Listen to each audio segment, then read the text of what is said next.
Hello बच्चों। आज हम लोग मोस्ट बीबीआई 10th क्लास का ज्योग्राफी का चैप्टर 1 का बीबीआई क्वेश्चन देखने जा रहा हूँ, जिसमें बहुत अच्छे अच्छे क्वेश्चन लिए गए हैं। आप लोग इन्हें ज़रूर देखें। संसाधन का आधार क्या है? हम लोग जानते हैं कि संसाधन का परिभाषा हम लोग जानते हैं, जब मानव कोई भी वस्तु का उपयोग करते हैं तो वह संसाधन कहलाते हैं। तो इसमें उपयोगिता के आधार पर जो भी वस्तु होंगे वह संसाधन कहलाएंगे। तो इसमें क्या हो जाएंगे? आंसर उपयोगिता हो जाएंगे। इसमें आंसर क्या हो जाएंगे? उपयोगिता हो जाएंगे। ठीक है ना। क्वेश्चन नंबर हम लोग 2 को देखेंगे। प्राकृतिक मानव और तकनीक ये क्या है? ये संसाधन के घटक है। ये मिट्टी का प्रकार नहीं हो सकते हैं, जलवायु के तत्व नहीं हो सकते हैं, ना ही कृषि के साधन हो सकते हैं। तो इसका सही आंसर क्या हो जाएगा? इसका सही आंसर ए नंबर हो जाएगा। उसके बाद हम लोग क्वेश्चन नंबर 3 को देखेंगे। 3 और 4 एक ही में लिखा गया है, जिसमें लिखा है नवीकरणीय संसाधन कौन सा है? तो नवीकरणीय संसाधन वैसे संसाधन को कहेंगे जिनका पुनः पूर्ति संभव हो। वैसे संसाधन को हम लोग क्या कहेंगे?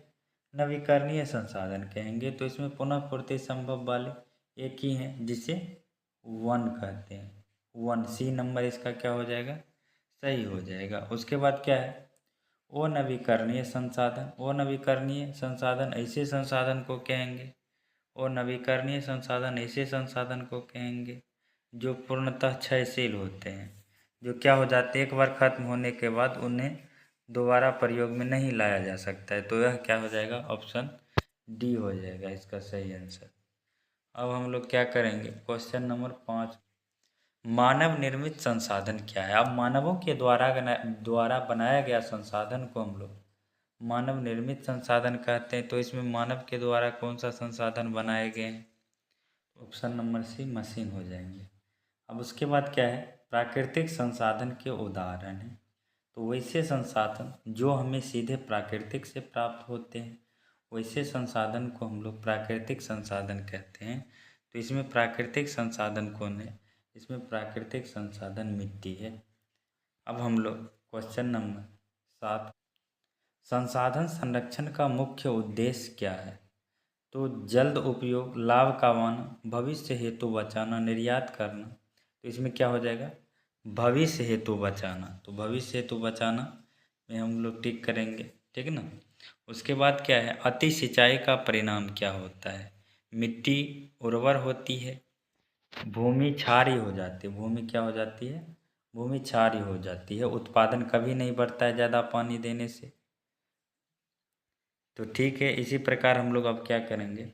समुच्चय जुताई किस क्षेत्र में होता है? यह मैदान में नहीं हो सकता है। पहाड़ी क्षेत्र, रेगिस्तान, तटीय क्षेत्र। यह पहाड़ी क्षेत्र में होता है, क्योंकि समुच्चय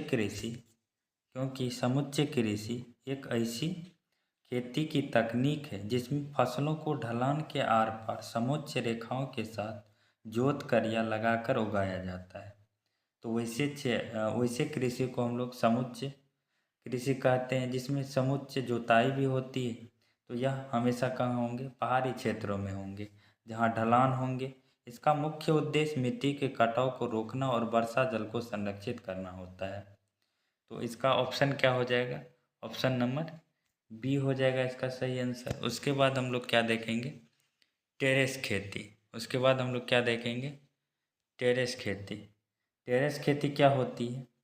टेरेस खेती, जिसे सीढ़ी नुमा खेती भी कहते हैं। अब सीढ़ी नुमा से ही पता चलता है कि सीढ़ी बनाकर कृषि किए जाते होंगे। वैसे कृषि को हम लोग क्या कहेंगे?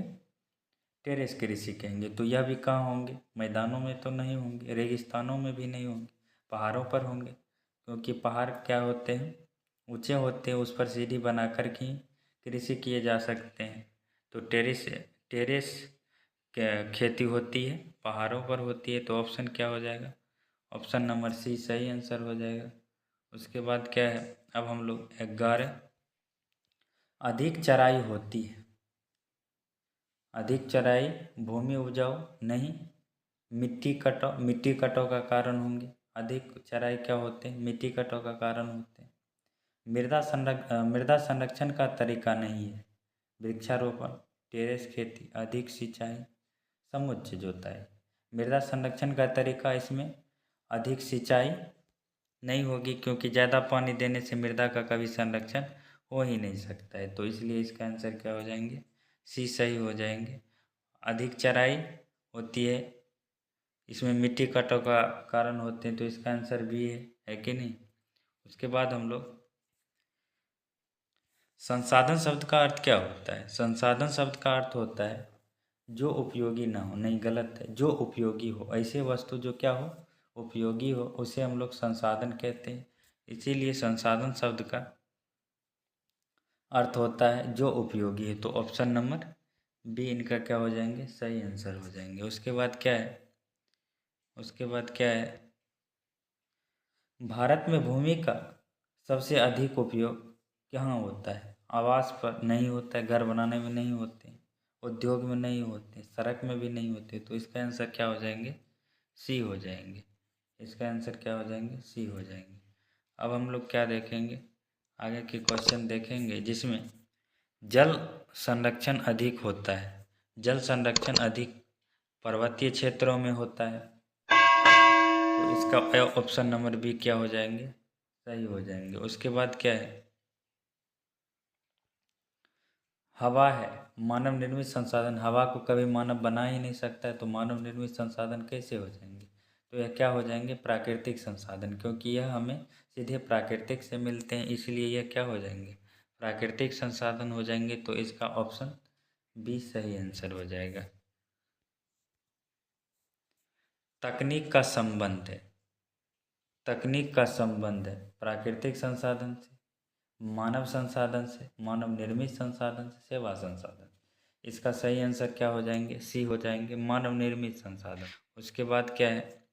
संसाधन का वर्गीकरण किस आधार पर होता है? प्राकृतिक के आधार पर भी होते हैं, उपयोग अवधि के आधार पर भी होते हैं, स्वामित्व के आधार पर भी होते हैं। तो इसका सही आंसर क्या हो जाएंगे?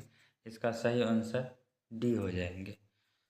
संसाधनों का उचित उपयोग कहलाता है। संसाधनों का उचित उपयोग संरक्षण कहलाता है। संसाधनों का उचित उपयोग संरक्षण कहलाता है। तो इसका ऑप्शन नंबर बी क्या हो जाएंगे?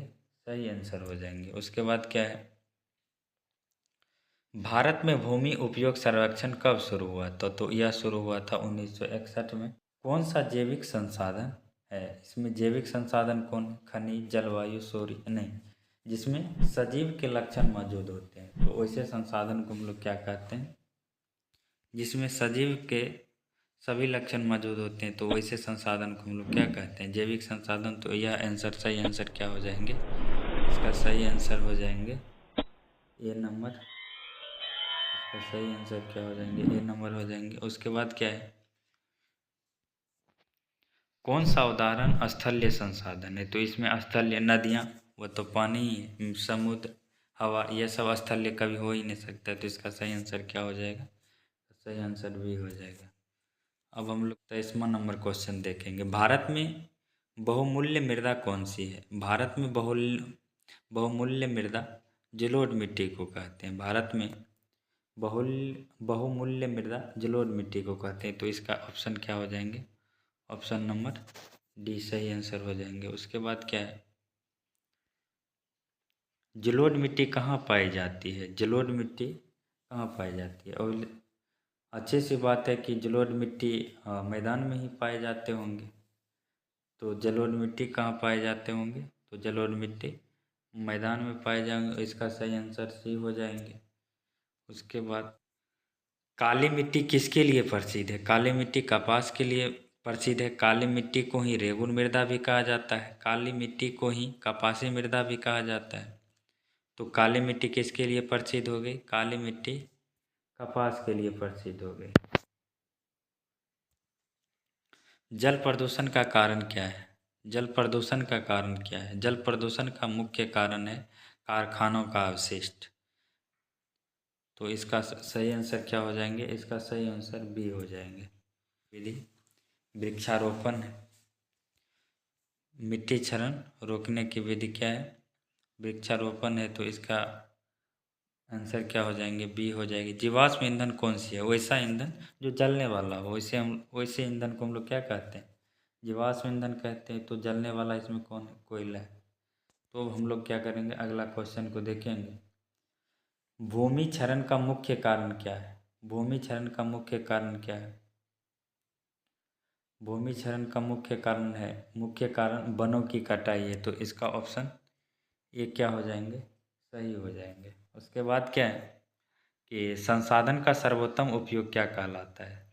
संसाधन का सर्वोत्तम उपयोग क्या कहलाता है? अतिदोहन, योजना, संरक्षण, बर्बादी। संसाधन का सर्वोत्तम उपयोग कहलाता है संरक्षण। जब तक हम लोग बुद्धिपूर्वक संसाधन का उपयोग नहीं करेंगे तो फिर आने वाली पीढ़ी उसको देख नहीं सकते हैं।